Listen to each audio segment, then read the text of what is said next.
સૌ ભણે સૌ આગળ વધેના સૂત્ર સાથે આણંદ તાલુકાના રામનગર મૈત્રી વિદ્યાલય ખાતે જિલ્લા કલેક્ટર પ્રવીણ ચૌધરીની ગરિમામય અધ્યક્ષતામાં શાળા પ્રવેશોત્સવ અને કન્યા કેળવણી મહોત્સવ 2026 યોજાયો હતો। કાર્યક્રમ દરમિયાન શાળાના આંગણે પ્રથમવાર પગ મૂકી રહેલા નાના ભૂલકાઓને કલેક્ટર અને અન્ય મહાનુભાવો દ્વારા શૈક્ષણિક કીટ, ગણવેશ તથા મીઠાઈ આપીને ઉત્સાહભેર પ્રવેશ કરવાયો હતો।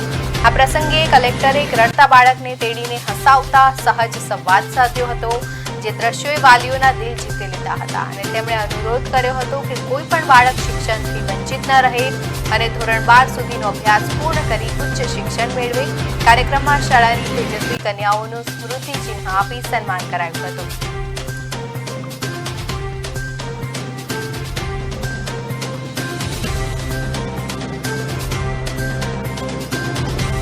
શાળા પ્રવેશોત્સવ કાર્યક્રમમાં ધોરણ 9માં પ્રવેશ પામેલા વિદ્યાર્થીઓને આવકારવામાં આવ્યું।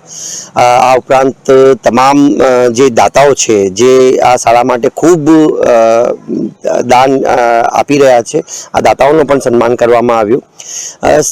આ વિસ્તારની વાત કરીએ તો આ વિસ્તારમાં ડ્રોપઆઉટ છેલ્લા 3 વર્ષમાં ખૂબ પ્રમાણેમાં હતું અને અત્યારે આચાર્યશ્રી અને શિક્ષણની આખી ટીમ દ્વારા ઘણા બધા વિદ્યાર્થીઓ જે છેલ્લા 3 વર્ષમાં 10મા ધોરણ પછી ડ્રોપઆઉટ કરી દીધું હતું, એમનામાંથી ઘણા વિદ્યાર્થીઓને ફરીથી પુનઃ શાળાની તરફ એટલે બેક ટુ સ્કૂલ જે અભિયાન ગુજરાત સરકારનું હતું, આ અંતર્ગત ફરીથી શાળામાં એડમિશન